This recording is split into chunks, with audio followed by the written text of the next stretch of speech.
ओम नमः शिवाय। नमस्कार। मैं ज्योतिष वास्तु एक्सपर्ट आनंद झा आपको वेद से विज्ञान चैनल पर स्वागत करता हूं। आज हम एक विशेष विषय पर चर्चा लेकर उपस्थित हुए हैं, जो बहुत ही आवश्यकता है, सबके लिए आवश्यक है। इससे पहले जानना जरूरी है कि हमारे पूर्वज लोग व्यवहार में कुछ बात रखे थे, कुछ बात अपने दिनचर्या में पालन करते आ रहे थे, जो आज हम लोग छोड़ दिए हैं। परंतु वो बात बहुत ही आवश्यक था, बहुत जरूरी था। वो आज वो जो हम लोग आचरण छोड़ दिए हैं, इसके वजह से बहुत सारा परेशानियों को सामना करना पड़ रहा है हम लोगों को। वास्तव में देखा जाए तो आज हर घर में उसके वजह से परेशानी है। हर बाप अपने पुत्र संतान से परेशान है, अपने पुत्री संतान से परेशान है। हर घर में एकता समाप्त हो गई है। यहाँ तक अब तो ये भी देखा जा रहा है कि पति पत्नी में भी संबंध अच्छा नहीं हो, पिता पुत्र में संबंध अच्छा नहीं है, भाई बहन में संबंध अच्छा नहीं है। अपने परिवार में एक जगह एक मत से रह नहीं पा रहा है। ऐसा क्यों हुआ? इसके विषय में आज हम लोग बहुत ही सोच समझ के, चिंतन करके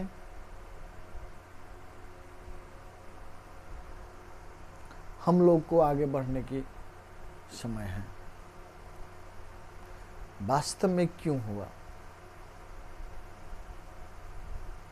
पहले के ज़माने में हमारे पूर्वज लोग अपने भोजन से कुछ कुत्ते को भोजन कराया करते थे, कुछ पंछियों को भोजन दिया करते थे, गाय को भोजन दिया करते थे।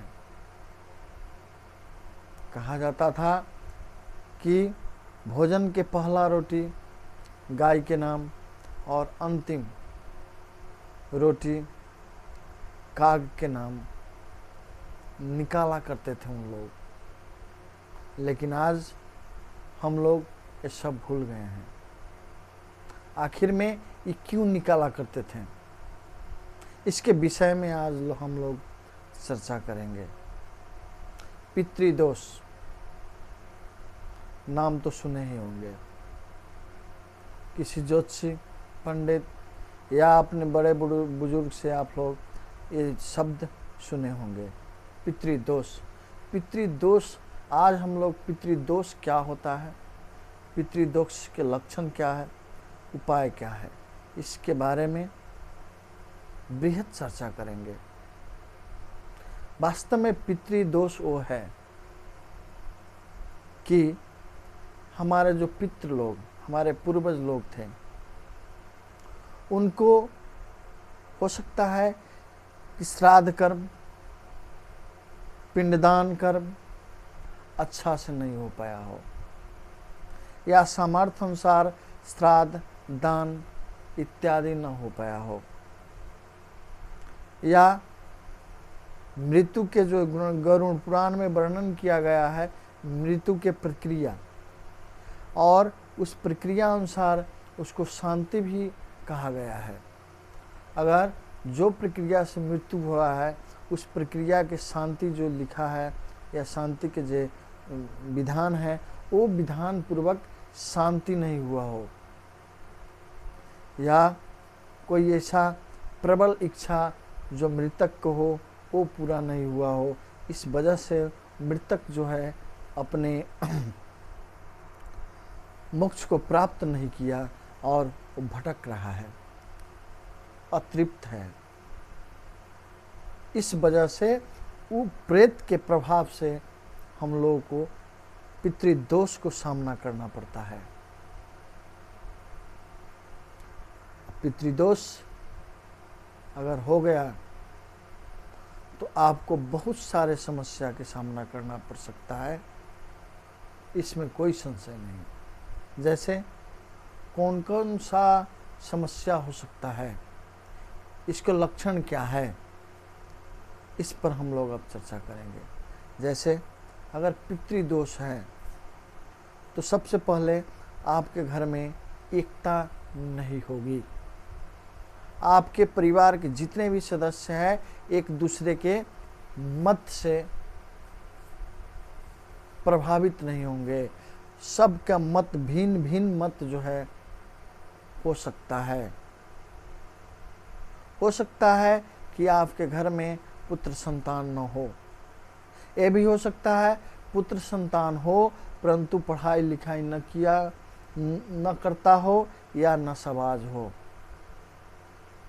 ये भी हो सकता है कि आपको घर में बार बार किसी न किसी प्रकार के रोग से आप लोग परेशान हैं।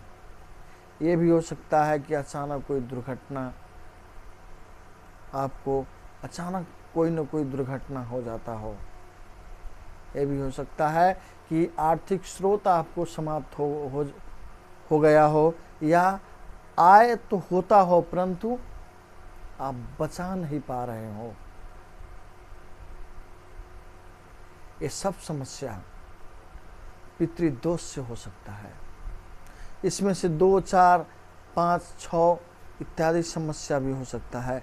हो सकता है कि आपके पास ये सारे समस्या हो। एक कारण और पितृदोष का है कि आप किसी को संपत्ति लिए हो परंतु उसको क्रिया कर्म आप नहीं किया हो या आपके पूर्वज नहीं किया हो। जो कर्तव्य आपको होना चाहिए वो कर्तव्य आप पूरा नहीं किया हो। इसके वजह से भी उस पितृ से आप श्रापित हो सकते हैं। वो पितृ से आपको प्रभाव पड़ सकता है। तो पितृदोष अगर आपके घर में है तो हमने जो लक्षण बताया वो सब लक्षण आपके पास हो सकता है या 1-2 कम भी हो सकता है। अगर ऐसा लक्षण आपको हो तो कृपया पितृ शांति कर लें। पितृ शांति करने के लिए ये पितृपक्ष बहुत ही उपयुक्त समय है। इस पक्ष में आप शांति कर सकते हैं।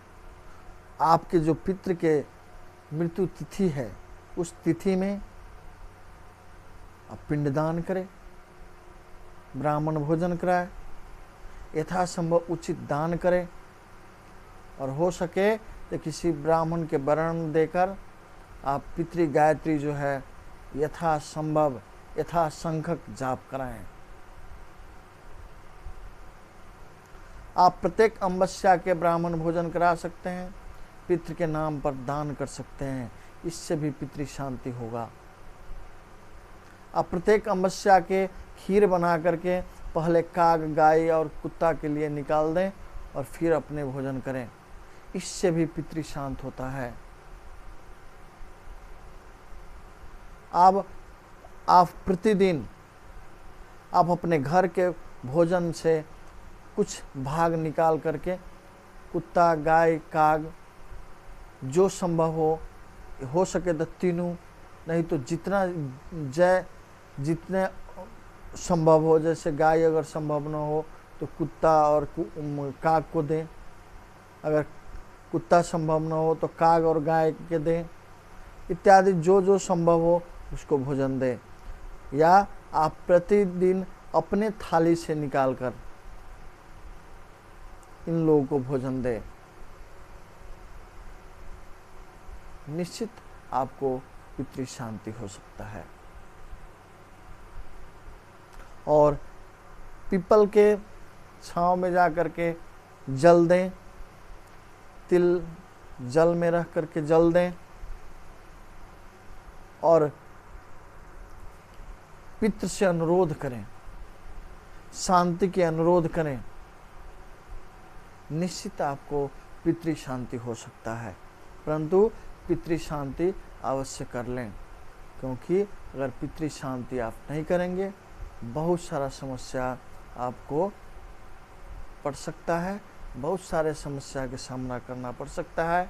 इसलिए जितना हो सके और भी उपाय सब है पितृ शांति के।